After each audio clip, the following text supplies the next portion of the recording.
Hello students, आज के इस वीडियो में हम पढ़ने वाले हैं ट्रांसफार्मर की इफ़िशियंसी के बारे में। ट्रांसफार्मर की इफ़िशियंसी मैक्सिमम कब होगी, उसके लिए क्या कंडीशंस होंगे, कौन सा लोड हम लगाएंगे तब मैक्सिमम इफ़िशियंसी हमको मिलेगी, और भी बहुत सारा कुछ आज के इस वीडियो में हम पढ़ेंगे। तो चलिए मैं हेडिंग बना लेता हूँ, efficiency of transformer.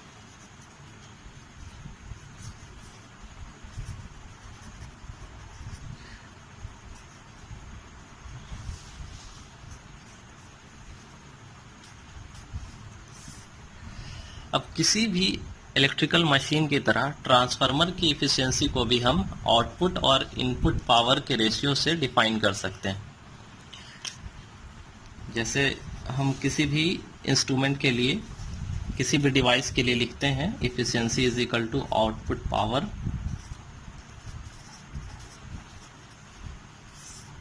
Divided by input power. इस तरीके से जनरली हम लिखते हैं।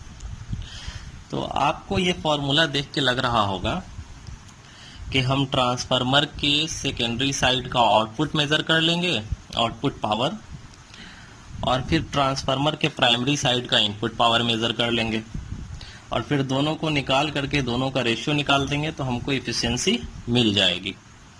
लेकिन ऐसा नहीं है, ये प्रोसेस गलत होगा। गलत क्यों होगा? क्योंकि ये जो प्रोसेस हम लगाएंगे तो इसमें आपको पावर लॉस बहुत ज़्यादा होगा। तो इसे मैंने यहाँ पे लिख लिया है, considerable amount of power loss. अब दूसरी बात ये है कि इस मेथड में हमें एक हैवी लोड भी होना चाहिए जो कि डायरेक्टली सारे के सारे आउटपुट पावर को कंज्यूम कर सके। तो ऐसा डिवाइस क्या मुमकिन है जो कि सारे के सारे आउटपुट पावर को कंज्यूम कर सके? ट्रांसफार्मर काफ़ी बड़ा चीज़ है ना। तो एक दूसरा प्रॉब्लम ये आता है, तो इसे भी मैं लिख लेता हूँ, डिफिकल्ट टू हैव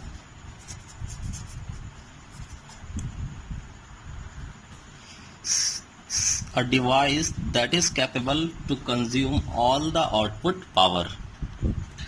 तो ये दो प्रॉब्लम आने वाला है इस प्रोसेस को इस्तेमाल करने पे। हालांकि इस प्रोसेस का इस्तेमाल हम छोटे ट्रांसफार्मर के लिए कर सकते हैं। उस मेथड को हम बोलते हैं direct loading method. Direct loading method से इफिशियंसी फाइंड आउट करना। पर बड़े ट्रांसफार्मर के लिए ये प्रोसेस हम इस्तेमाल नहीं करेंगे। हमने देखा कि क्या प्रॉब्लम आने वाला है। तो हम इफिशियंसी फाइंड आउट करने के लिए बड़े ट्रांसफार्मर में शॉर्ट सर्किट टेस्ट और ओपन सर्किट टेस्ट परफॉर्म करते हैं। ठीक है। अब देखिए इस एक्सप्रेशन को हम इस तरीके से लिख सकते हैं, efficiency is equal to output power divided by input power को हम क्या लिख सकते हैं, output power plus losses.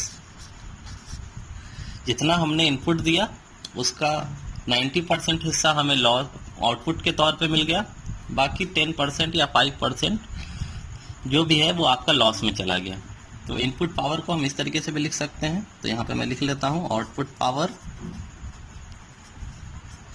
Plus losses. अब लॉसेस में ट्रांसफार्मर में कितने तरीके के लॉस होते हैं हमने पहले वीडियो में पढ़ा है। दो तरीके के लॉस होते हैं, एक होता है आयरन लॉस, दूसरा होता है कॉपर लॉस। आयरन लॉस को फाइंड आउट करने के लिए हम ओपन सर्किट टेस्ट परफॉर्म करते हैं। आयरन लॉस के लिए ओसी टेस्ट,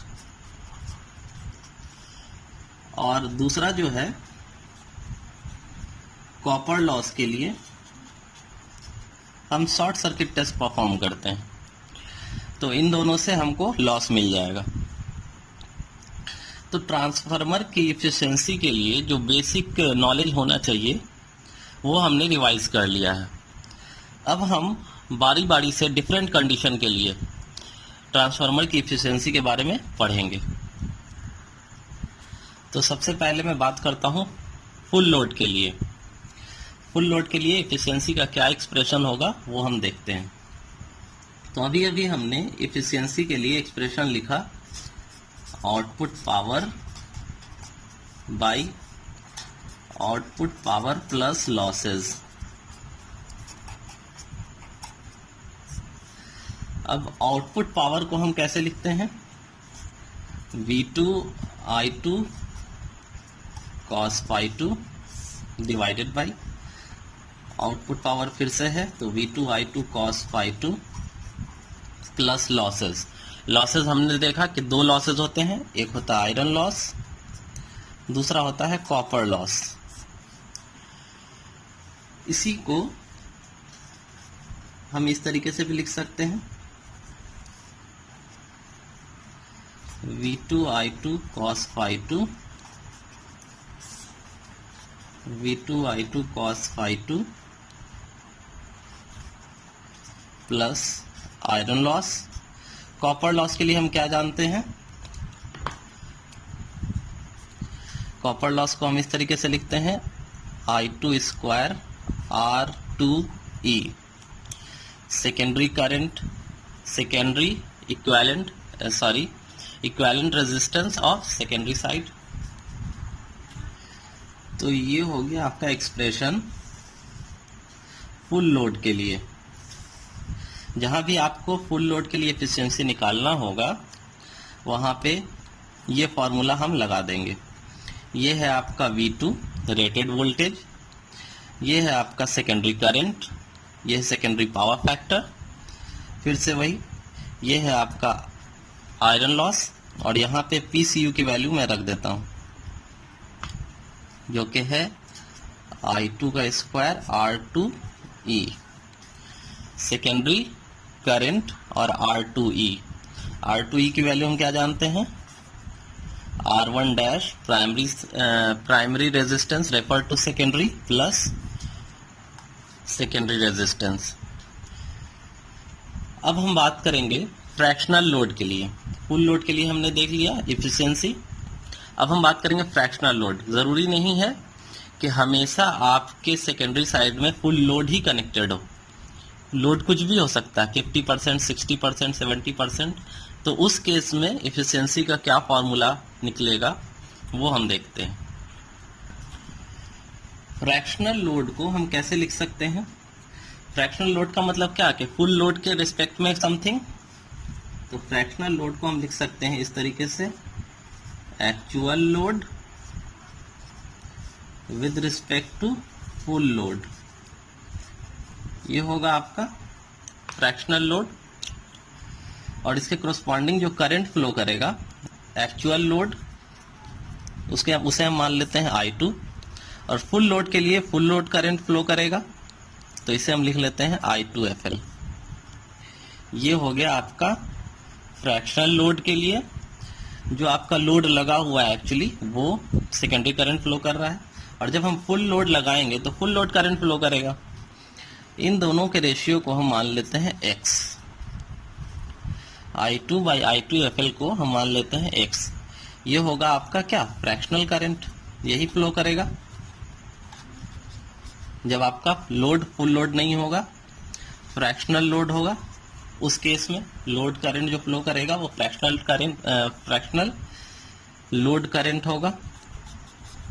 क्लियर है। अब इसे यहां देखिए, इसे हम इस तरीके से लिख सकते हैं, I2 को X इंटू I2FL लिख सकते हैं, इंटरचेंज कर दिया हमने।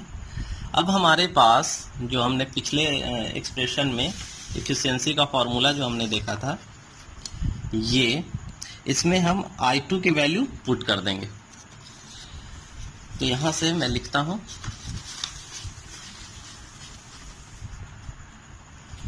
इस तरीके से एक्सप्रेशन जो है वो आपका बन जाएगा, एफिशिएंसी इज इक्वल टू, यहाँ पहले वाले वीडियो में ये V2 I2 की वैल्यू आपको मिली है X, I2 की वैल्यू क्या मिली है, X I2FL। तो X को मैं यहां लिख देता हूं शुरू में, I2FL into cos phi 2 divided by again तो x into V2I2FL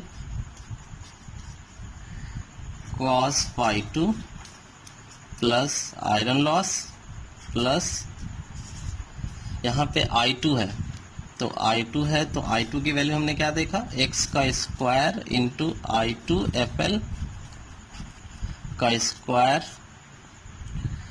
into R2E, ये हमने देखा। अब यहाँ पे ये जो है रेटेड वोल्टेज है जैसा कि पहले वाले एक्सप्रेशन में भी था, और ये आपका फुल लोड करंट फ्लो कर रहा है। तो रेटेड वोल्टेज और रेटेड करंट फ्लो कर रहा है तो ये क्या हो जाएगा, VA रेटिंग हो जाएगा। तो इसे मैं लिख लेता हूं x इंटू VA रेटिंग, ये क्या है, power factor, divided by x into VA rating power factor plus iron loss, ये है आपका रेटेड करंट फ्लो कर रहा है, फुल लोड करंट फ्लो कर रहा है। तो ये क्या हो जाएगा, फुल लोड कॉपर लॉस हो जाएगा।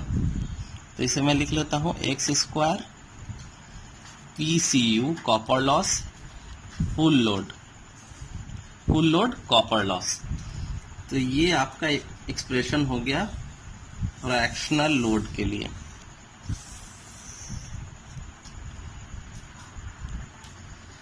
अब हम बात करेंगे मैक्सिमम एफिशिएंसी की, कि कौन से कंडीशन में हमें मैक्सिमम एफिशिएंसी मिलेगी, या फिर मैक्सिमम एफिशिएंसी पाने के लिए हमें क्या करना होगा। तो सबसे पहले एफिशिएंसी का जो बेसिक फॉर्मूला है वो हम लिख लेते हैं, V2I2 cos phi 2 divided by V2I2 cos phi 2 plus PI plus यानी कि iron loss plus copper loss. ठीक है। अब हम जब मैथ में मैक्सिमा और मिनिमा पढ़ रहे होंगे तो वहां से आपने सीखा होगा कि मैक्सिमा पाने के लिए हमें वेरिएबल क्वांटिटी से डिफरेंशिएट करना होता है। अब इस एक्सप्रेशन में हम देखें तो हमारे पास वेरिएबल क्वांटिटी क्या क्या है। तो ये है रेटेड वोल्टेज। तो रेटेड वोल्टेज आपका कांस्टेंट होता है। जब लोड चेंज होगा तो ये जो वोल्टेज है ये स्लाइटली चेंज होता है। अब ट्रांसफार्मर जो है वो काफ़ी इफिशियंट है तो उसमें लॉसेस भी काफ़ी कम होते हैं। तो अगर हम लॉसेस को इग्नोर करें तो आपका जो इंड्यूस्ड ईएमएफ है वही टर्मिनल वोल्टेज के रूप में अपीयर होता है। तो V2 जो है वो आपका कांस्टेंट है। I2 की अगर हम बात करें तो आपने जब लोड चेंज किया तो I2 चेंज हो जाता है। तो इसका मतलब कि I2 जो है वो वेरिएबल क्वांटिटी है। पावर फैक्टर भी आपका कांस्टेंट होता है। अगेन यहाँ पे वही क्वांटिटी है। आयरन लॉस कांस्टेंट होता है। अब इसमें कंबाइन हम देखें तो कॉपर लॉस तो वेरिएबल होता है, लेकिन कॉपर लॉस को जो तोड़ के दिखाया गया है तो रेजिस्टेंस आपका कांस्टेंट होता है। अगेन यहाँ पे I2 है तो I2 वेरिएबल है। तो इस एक्सप्रेशन को के लिए मैक्सिमम पाने के लिए हमें इसे वेरिएबल क्वांटिटी जो कि I2 है उससे डिफरेंशिएट करना पड़ेगा। तो इसे हम I2 के रिस्पेक्ट में डिफरेंशिएट कर देते हैं, और डिफरेंशिएट करने के लिए हम du/dv वाला फॉर्मूला लगाते हैं। तो इसका डिफरेंशिएशन हमें मिलेगा V2I2 cos phi 2 plus iron loss plus I2 square R2E into V2 cos phi 2 minus V2I2 cos phi 2 into, इसके साथ इंटू में है ये V2 cos phi 2 plus iron loss आपका कांस्टेंट है तो ये हो जाएगा 0 plus 2I2R2E whole divided by V2I2 cos phi 2 plus iron loss plus I2 square R2E का होल स्क्वायर। ये हम जब du बाई dv वाला फार्मूला इसमें लगाएंगे तो ये हमें मिलेगा। हमें मैक्सिमम एफिशिएंसी पाने के लिए, टू गेट मैक्सिमम एफिशिएंसी, इस टर्म का आपको 0 के बराबर होना जरूरी है।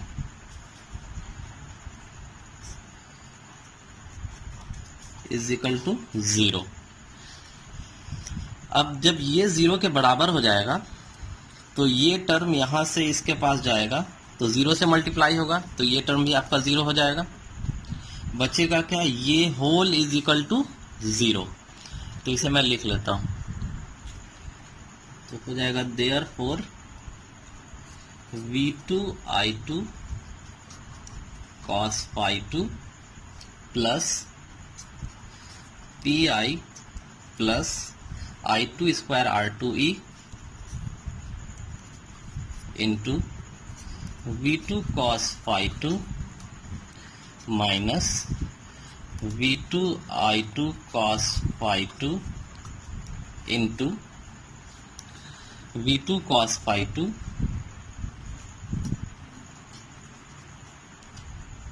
ये 0 हटा देंगे plus 2I2 plus 2I2 R2E, ये बराबर हो जाएगा आपके 0 के। अब हम यहां से देखते हैं कि V2 cos phi 2 को हम कॉमन निकाल लेते हैं। तो V2 cos phi 2 को आप कॉमन निकाल लो इस पूरे एक्सप्रेशन में से।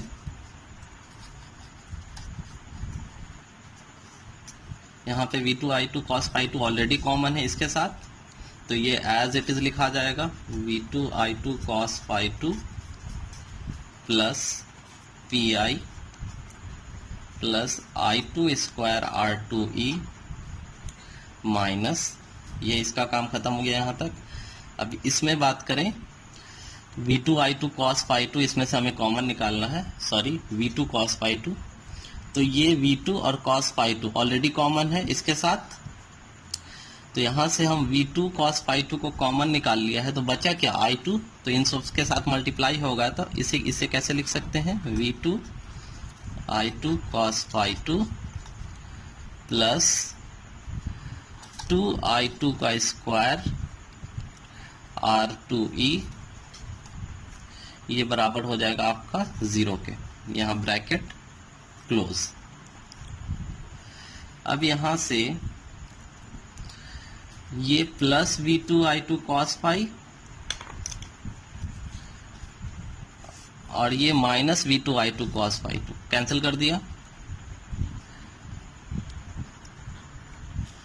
यहाँ पे ये गलत हो गया है, ये प्लस नहीं माइनस होगा, क्योंकि माइनस I2 मल्टीप्लाई हो रहा है इसके साथ, तो प्लस माइनस माइनस। और ये जो V2I2 cos phi 2 है, ये इसके साथ 0 के साथ जाके मल्टीप्लाई हो जाएगा तो खत्म हो जाएगा, इधर डिवाइड में आएगा तो फिर 0 ही हो जाएगा। और यहाँ पे बचा क्या, तो PI that is iron loss minus 2I2 square R2E में से एक I2 स्क्वायर R2E हम लेस करेंगे तो क्या बचेगा, I2 स्क्वायर R2E बराबर 0। अब इसे हम रीअरेंज करेंगे तो ये हो जाएगा I2 स्क्वायर R2E, यानी कि हमें मैक्सिमम एफिशिएंसी पाने के लिए आयरन लॉस को बराबर करना होगा कॉपर लॉस के।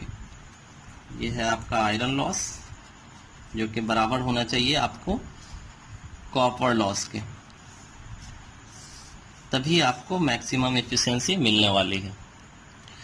हम इसे आयरन लॉस को तो हम जानते हैं कि कांस्टेंट होता है, तो मैक्सिमम एफिशिएंसी पाने के लिए हमें कॉपर लॉस को चेंज कर करके इस वैल्यू तक लाना होगा कि वो आयरन लॉस को तक बराबर हो जाए, तब हमें मैक्सिमम एफिशिएंसी मिल जाएगी। अब हम बात करेंगे कि मैक्सिमम इफिशियंसी पाने के लिए लोड करंट की वैल्यू क्या होनी चाहिए। तो हमने अभी अभी देखा कि मैक्सिमम इफिशियंसी हमको तभी मिलता है जब आयरन लॉस आपका बराबर हो कॉपर लॉस के। तो इसे मैं लिख लेता हूँ, copper loss that is I2 square R2E बराबर होना चाहिए आपके आयरन लॉस के। अब हमने ये भी देखा था, वी नो कि I2 की जो वैल्यू होती है वो होती है X इंटू I2FL। तो इस I2 की वैल्यू अगर हम यहाँ पुट करें तो हमें क्या मिलेगा, X square I2 square FL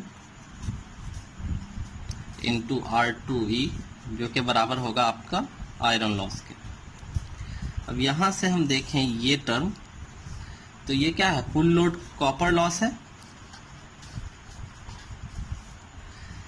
तो इसे हम लिख लेंगे X square into PCU full load copper loss जो कि बराबर है आपके आयरन लॉस के। हमें क्या चाहिए, लोड करंट। तो हम लोड करंट को एक साइड कर लेंगे, तो X इज इक्वल टू आपको क्या मिलेगा, under root PI divided by PCU FL, यानी कि आपका लोड करंट का वैल्यू इतना होना चाहिए, ये तभी आपको मैक्सिमम एफिशिएंसी मिलने वाली है। अब हम बात करेंगे कि केवीए रेटिंग क्या होनी चाहिए मैक्सिमम एफिशिएंसी पाने के लिए। तो मैं हेडिंग बना लेता हूं, KVA rating at maximum, KVA corresponding to maximum efficiency. अब मैक्सिमम एफिशिएंसी केवीए रेटिंग के लिए हम क्या फॉर्मूला जानते हैं, V2I2 जो कि बराबर होता है आपके V1I1 के, ये केवीए रेटिंग होता है। अब ये है आपका आउटपुट केवीए रेटिंग,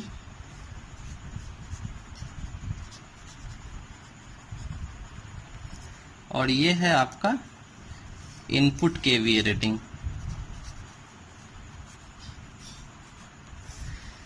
इसमें I2 की वैल्यू अभी हमने क्या निकाला था, I2 X इंटू I2FL, तो वो मैं इसमें पुट कर देता हूँ, X into V2 into I2FL जो कि बराबर होगा केवीए रेटिंग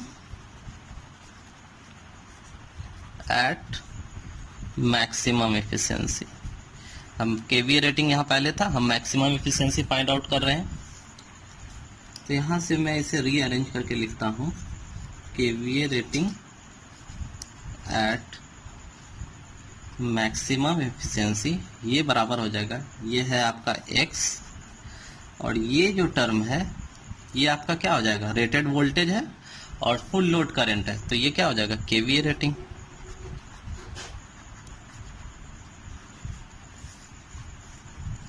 X की वैल्यू हमने क्या निकाला था, PI divided by PCU FL into KVA rating.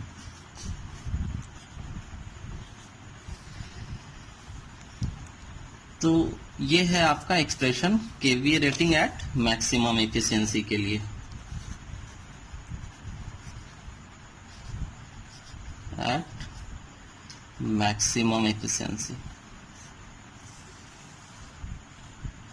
इस फॉर्मूला को देख के आपको ये पता चल रहा होगा कि जो मैक्सिमम एफिशिएंसी है वो पावर फैक्टर पे कहीं भी डिपेंड नहीं करता है। तो एफिशिएंसी के लिए जितने भी एक्सप्रेशन होने चाहिए वो हम सारे देख चुके हैं। अगला जो वीडियो होगा वो सिंगल फेज ट्रांसफार्मर का लास्ट वीडियो होगा, उसमें हम बात करेंगे ऑल डे एफिशिएंसी के बारे में, उसे हम एनर्जी एफिशिएंसी भी कहते हैं।